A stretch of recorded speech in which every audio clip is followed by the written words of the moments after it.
We will bring to the Iraqi people food and medicines and supplies and freedom.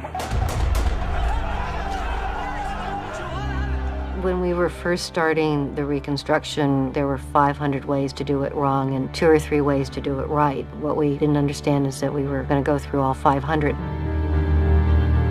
I was chairman of the National Intelligence Council. I was the director of strategic policy. Rumsfeld called me and handled humanitarian affairs, reconstruction.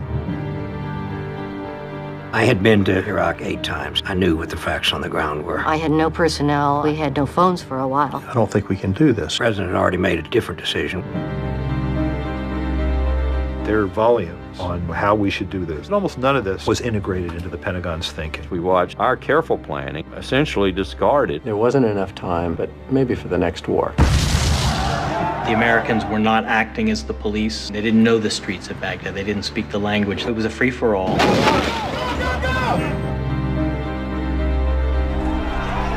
There was absolute lawlessness. We're in a transition period. Stuff happens. The Iraqi army was essentially standing there, waiting. The Iraqi army has been disbanded, and I was floored. You had huge ammunition dumps that weren't guarded. I'm standing there watching these insurgents pull out rockets and mortars and bombs, and the U.S. say to you, we just don't have enough people to cover it.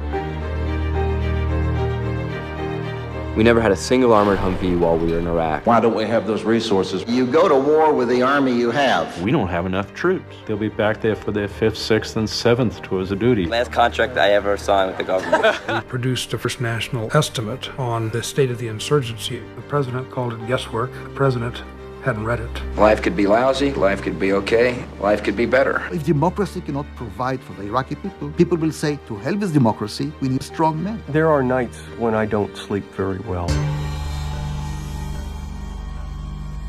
I just can't hold my peace any longer.